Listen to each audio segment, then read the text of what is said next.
अस्सलाम वालेकुम dear students, कैसे आप सब। उम्मीद करता हूं कि आप सब खैरियत से होंगे। Welcome to my channel Shahid Saroj education point. बेटा this class is for again BG 5th semester and the subject is education and इसके रिलेटेड मैंने एक दो टॉपिक्स आपके साथ डिस्कस किए हैं। तो आज हमारा दूसरा टॉपिक है, चूंकि आप देख सकते हो यहाँ पे it is related with the health and अगर आप अपने सिलेबस में देखोगे तो you have the next question. पहले चैप्टर में अगर आप पहला यूनिट देखोगे, पहले यूनिट में आपको खाली 2 क्वेश्चंस पढ़ने हैं। एक आपको पढ़ना है concept of health, physical fitness and wellbeing wellness, जो कि कल हमने आपके साथ अच्छी तरह से डिस्कस किया। हालांकि रेस्पॉन्स आप लोगों का काम ही आ रहा है, बट एनीवेज मेरा काम है आपको सिलेबस कंप्लीट करके देना और आपका काम है उसको अच्छी तरह से देखना और अपने एग्जामिनेशन के लिए प्रिपेयर करना। ठीक है, तो आज उसी की रिलेटेड लास्ट लेक्चर होगा और इसी के साथ आज हमारा पहला यूनिट कंप्लीट होने को है। ठीक है, 2 ही क्वेश्चन है, इसलिए आपको ज्यादा परेशान होने की जरूरत बिल्कुल भी नहीं है। तो चले बेटा जल्दी से हम आपके साथ डिस्कस करेंगे what are the important factors that actually affect the health. तो आपके सिलेबस में लाइन बाय लाइन लिखा हुआ है diet, nutrition, physical activities, sleep, stress, लेकिन इसके अलावा बहुत सारे ऐसे फैक्टर्स हैं जो हम आज आप लोगों के साथ डिस्कस करने वाले हैं। तो चलिए जुड़े रहे अपने शाहिद सर के साथ। अगर अभी तक चैनल को सब्सक्राइब नहीं किया है तो चैनल को पहले सब्सक्राइब करो, प्लस डिस्क्रिप्शन में मैंने लिंक दी है how you can download my notes. तो उसके लिए आपको इस डिस्क्रिप्शन में मेरी जो एप्लीकेशन है उसकी लिंक दी हुई है, उस पर जाके क्लिक करो, download the application and then download your notes. Okay, तो J1, J2, J3 बहुत सारे मैसेजेस मुझे वैसे तो आप लोग कमेंट नहीं कर रहे हो, 1-2 कमेंट्स मुझे मिले सर J1 का भी पढ़ाइए। देखो बेटा J1 का लिस्ट है, इश्यूज एंड ट्रेंड्स वो ऑलरेडी कंप्लीट है। J1 का भी है, J2 का भी है और J3 हम पढ़ रहे हैं, शायद ये J3 का है हम पढ़ रहे हैं। तो J1, J2 ऑलरेडी कंप्लीट है। J1 जो है एजुकेशनल टेक्नोलॉजी, अरे यार प्लेलिस्ट जाके चेक कर लो, वहां पे मैक्सिमम क्वेश्चंस मैंने डिस्कस किए हैं। एक यूनिट वहां पे रह जाता है तो वो हम आपके साथ डिस्कस करेंगे, लेकिन फिलहाल 2 यूनिट्स हैं, उसको जाके देख लो। ठीक है, so far as J2 is concern, issues and trends वो कंप्लीट 100% सिलेबस उसमें कंप्लीट है। और so far as J3 is concern, ये तो आज हम आपके साथ डिस्कस कर रहे हैं। ठीक है, तो चलिए जुड़े रहे। अगेन यहां पे हम बात करेंगे, पहला पॉइंट आप यहां पे देख सकते हो क्या है क्वेश्चन। आज हमारा क्वेश्चन क्या है? तो क्वेश्चन है factors affecting health and this is very very important from examination point of view. आपको मैं एक इक्वेशन बताऊंगा कि आपको वो इक्वेशन ना आगे जाके जो बहुत सारे कॉन्सेप्ट्स आपको देखने को मिलेंगे वहां पे आपको वो ज्यादा बेनिफिट साबित होगा। तो एक इक्वेशन है, अगर मैं यहां पे मुझे टॉपिक हेल्थ पढ़ाना है तो हेल्थ के फैक्टर्स मुझे देखने हैं। मैं कहूंगा health is equal to function of product of personal factors and environmental factors. Very good, इस इक्वेशन को बेटा हमेशा याद रखनी है बेटा। अगर कल जाके आपको मेंटल हेल्थ यानी हेल्थ बोलो या मेंटल हेल्थ बोलो, या कल जाके आपको बिहेवियर पढ़ना है, इंटेलिजेंस पढ़नी है, पर्सनैलिटी पढ़नी है, जो भी आप इस इक्वेशन का इस्तेमाल कर सकते हो। पर्सनल फैक्टर में आपका बायोलॉजिकल फैक्टर आएगा, जिसमें जीन्स आएंगे, हेरिडिटी फैक्टर्स आएंगे, है ना, इनेट डिस्पोजिशंस आएंगे।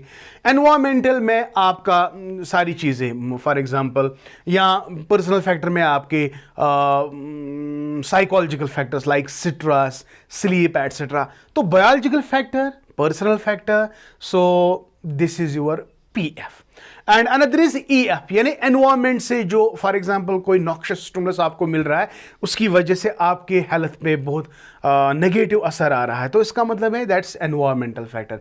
एनवायरमेंटल फैक्टर में आपके सोशल फैक्टर्स आएंगे, आपके क्लाइमेटिक फैक्टर्स आएंगे, जिसकी वजह से आपके हेल्थ पे इफेक्ट हो सकता है। तो चलिए भाई देखते हैं, ये इक्वेशन हमेशा याद रखेंगे, H is equal to function of product of personal factor and environmental factor. तो यही बेसिकली फैक्टर्स होते हैं जो इफेक्ट करते हैं किसी भी एस्पेक्ट ऑफ द बिहेवियर को। हमारा एस्पेक्ट क्या चल रहा है, that is health, so that is why मैंने यहां पे H लिखा। तो यहां पे आप देख सकते हो, मैंने कहा कि देयर आर सेवरल फैक्टर्स जो हमारे हेल्थ को इन्फ्लुएंस कर सकता है। For example biological factor, environmental factor, social factor and behavioural aspects. तो यहां पे मैंने 2-4 बताए हैं और उन्हीं 2-4 में से देखो, कल भी मैंने एक टॉपिक आपको पढ़ाया physical fitness. Physical fitness is one of the great and important factor that can affect our health. If we are not physically fit, if we will not take care of our body by doing regular exercise, food, nutrition, ये भी बहुत important factor है जो हमारी body को effect करता है, हमारी हेल्थ को इफेक्ट कर सकता है। Isn't it my dear? तो आगे देखते हैं क्या क्या कौन कौन से ऐसे फैक्टर्स हैं जो हमारे हेल्थ को इफेक्ट करते हैं। तो चलिए बेटा ध्यान से सुनिए। देखो बेटा, सबसे पहले है बायोलॉजिकल फैक्टर। बायोलॉजिकल फैक्टर, आप अपना सिलेबस अच्छी तरह से देख लो बेटा। वहां पे स्ट्रेस दिया हुआ है, फिजिकल एक्टिविटीज दी गई हैं, फूड एंड न्यूट्रिशन दिया गया है, तो उसमें आपको फोकस उन्हीं पे करना है। लेकिन अगर क्वेश्चन जनरली आ गया what are the factors affecting health, आपको इसी तरह लिखना है। आप इसके अलावा भी बहुत सारे फैक्टर्स हैं जो आप लिख सकते हो। बायोलॉजिकल फैक्टर में आपको याद रखना है first thing that is genetics. Genetics में हम किनके साथ डील करते हैं? Genetics is the branch of the biology in which we deal with the hereditary and variation, जिसमें हम जीनस, क्रोमोसोम्स पढ़ते हैं, है ना बेटा। तो अगर जीनस में प्रॉब्लम होगी, क्रोमोसोम्स में प्रॉब्लम होगी, तो automatically it will definitely affect the health. अब देखो बेटा, hereditary traits can predispose individuals to certain conditions, for example heart disease and diabetes। आपने अक्सर देखा होगा कि if the patient is diabetic, हम उसकी हिस्ट्री ट्रेस करते हैं, क्या उसके फादर को ये नहीं था, क्या उसके फादर के फादर को डायबिटीज नहीं था। तो ये डायबिटीज, हार्ट अटैक जैसी प्रॉब्लम्स है, ये प्रीडिस्पोज होती है from generation to another generation. That is why यहां पे हम जेनेटिक फैक्टर का इस्तेमाल करते हैं। तो जेनेटिक फैक्टर में हम हेरिडिटरी ट्रेट्स को देखते हैं that can predispose individuals to certain conditions, for example heart disease and diabetes. उम्मीद करता हूं कि बेटा आपको ये समझ आ गया। Number next is age is also a biological factor. देखो, health risk often increase with age. For example, अगर आप 60 साल के हो, 60 साल के बाद आप धीरे धीरे हमारी बॉडी जो है, मसल जो है, स्केलेटन मसल्स एटसेट्रा, वो थोड़ा अपनी फंक्शन कम करते हैं। तो जितने एज हम आगे, जितनी एज हमें जाए, increasing in age there is risk factor कि हेल्थ की प्रॉब्लम हो सकती है। ये तो सिंपल सी बात है, यानी you can easily understand it कि जितना ज्यादा हम एज में बढ़ेंगे तो उतनी ज्यादा there will be the risks. ठीक है, as the body becomes more susceptible to disease like osteoporosis और Alzheimer's disease. May Allah protect us. जो ही एक इंसान मतलब बूढ़ा हो जाता है तो जो हड्डियां है, जो मसल्स है, मसल की स्ट्रेंथ कम हो जाती है, जो बोन्स होते हैं इसमें ऑस्टियोपोरोसिस यानी पोरस होने का खतरा होता है, फ्रजाइल बनते हैं, इजीली टूटने का खतरा होता है बेटा, है ना। तो ये क्या है? ये basically it is as per the age. जितनी हमारी एज बढ़ेगी उतनी ज्यादा हमारी जो स्ट्रेंथ है वो डिक्रीज हो जाएगी। So that is why age is also what factor? Age is a biological factor, that is it affects our health. चले बेटा, number next is gender. Gender, men and women may experience different health risks. For example, men are more prone to heart disease while women have higher risks of osteoporosis. So it is actually based on the research. It has been seen that जो men में health risk अलग है और women में health risk अलग है। Research से पता चलता है कि जो मेन है ना, मेल में ज्यादातर रिस्क होता है डिजीज लाइक हार्ट अटैक का या हार्ट डिजीज का, और एज कंपेयर टू वुमेन तो they have the risk of osteoporosis, यानी उनमें बोन में ज्यादा problems. Osteoporosis is related with the bone. Got my point? तो यहां पे आप बायोलॉजिकल फैक्टर में आप लोगों ने क्या देखा? जेनेटिक्स में आपने देखा कि कुछ ट्रेट्स, कुछ जीन्स प्रीडिस्पोज होते हैं इंडिविजुअल में to the certain conditions. Number next, age को मैंने डिस्कस किया यहाँ पे, जेंडर को मैंने यहाँ पे डिस्कस किया। तो ये सारी चीजें बायोलॉजिकल फैक्टर है। ठीक है बेटा, ओके। एनवायरमेंटल फैक्टर में आप देखो क्या है। एनवायरमेंटल फैक्टर, जो ही एक इंसान मतलब इंसान इंटरेक्ट करता है अपने माहौल से। अगर आप माहौल में देखोगे, हमारे एनवायरमेंट में आजकल ज़्यादा देखने को मिलता है air pollution, water pollution. So we inhale the air and this air is full of harmful antigens, ये हमारे बॉडी में चले जाएंगे and of course they will create certain kind of disease. तो यहां पे आप देख सकते हो एनवायरमेंटल फैक्टर में सबसे बड़ा फैक्टर है पोल्यूशन। चाहे मैं एयर पोल्यूशन की बात करूं, वाटर एंड सॉइल पोल्यूशन, ये रेस्पिरेटरी प्रॉब्लम्स या कार्डियोवैस्कुलर जैसी डिजीज या even cancer like disease produce कर सकता है। किसकी वजह से? पोल्यूशन की वजह से। यानी पोल्यूशन में आपने बहुत सारी चीज़ें देखी हैं। अगर हम स्प्रे करते हैं ना, स्प्रे में जो केमिकल्स होते हैं, केमिकल्स फिर वॉश आउट हो जाते हैं with the rain and they directly find their way into the water. तो वाटर में मतलब जो वाटर बॉडीज़ में जो कुछ एनिमल्स होते हैं लाइक फिश होते हैं, तो वो उनमें एक्यूमुलेट हो जाते हैं और फिश जो है वो इंसान खाता है और इंसान खाने को वो केमिकल्स भी इंसान के अंदर चली जाती हैं। तो विद द रिजल्ट कि हमारे बॉडी में बहुत सारी बीमारियां होती हैं लाइक रेस्पिरेटरी प्रॉब्लम, कार्डियोवैस्कुलर जैसी disease and cancer like disease होती है। तो ये किसकी वजह से? पोल्यूशन। पोल्यूशन क्या है बेसिकली? ये एनवायरमेंटल फैक्टर है, राइट? ओके भाई, नंबर नेक्स्ट इज क्लाइमेट। देखो, climate change affect health through extreme weather, heat waves and spread of infection disease. आज आप लोगों ने देखा होगा जून जुलाई में हीट वेव की वजह से कितने लोग मर गए, कितने लोगों को प्रॉब्लम हो गई। तो क्लाइमेट जब क्लाइमेट चेंज होता है, वेदर जब चेंज होता है तो ऑटोमेटिकली इंसान में इसका इन्फ्लुएंस आ जाता है, यानी इंसान की हेल्थ पे इसका इन्फ्लुएंस आ जाता है। तो health through extreme weather, heat wave से या spread of infectious disease from one person to another person, this is also environmental factor. तो एनवायरमेंटल फैक्टर में अभी तक आपने क्या पढ़ा? Pollution is one factor, climate is another factor. Number next is living conditions of the people.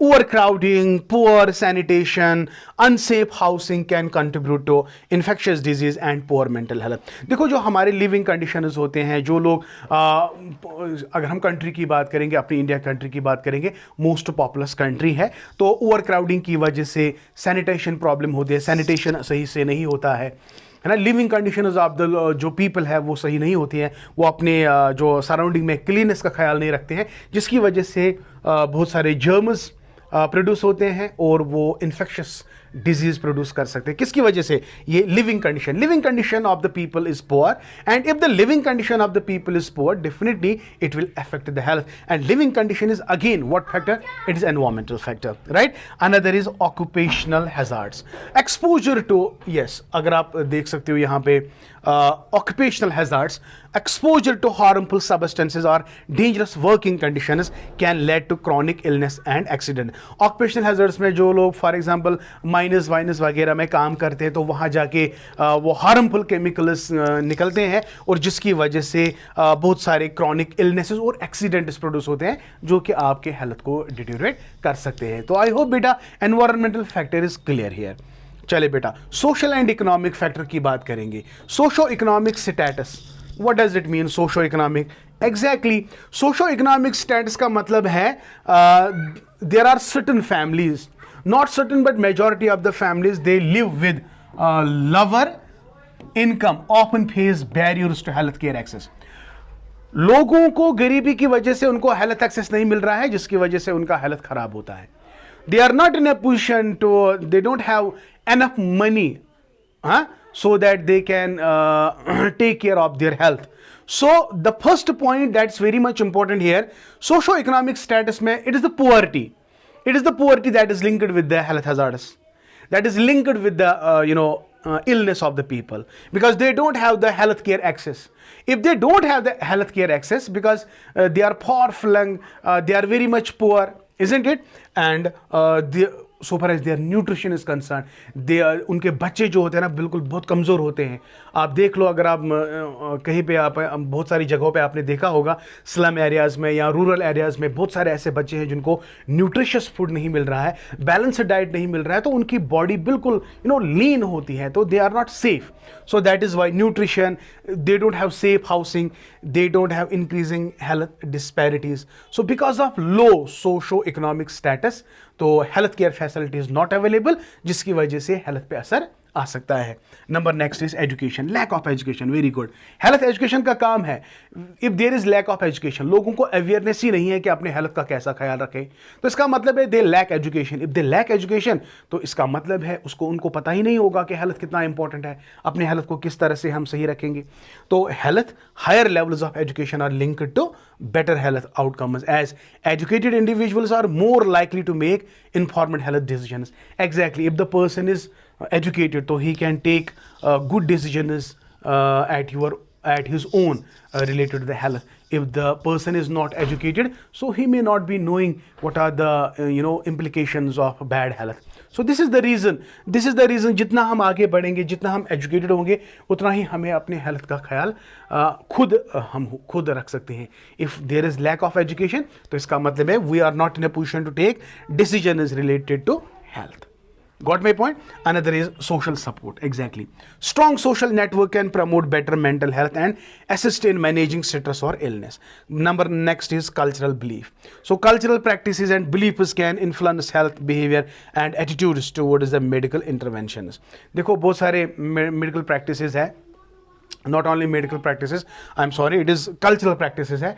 Cultural practice जो है ये एक बैरियर बन जाता है। अगर कोई हेल्थ कम्युनिटी किसी गांव में, किसी इलाके में विजिट करते हैं, तो they have cultural belief, so they will not accept. सो ये कल्चरल टैबूज जो होते हैं ना, ये जो कल्चरल प्रैक्टिसेस होते हैं, तो दे एक्चुअली बिकम हिंड्रेंस, सो जिसकी वजह से हम अपने हेल्थ का सही ख्याल नहीं रख पा रहे हैं। तो चले अनदर पॉइंट, बिहेवियरल लाइफस्टाइल में this is very much important and it is in your syllabus.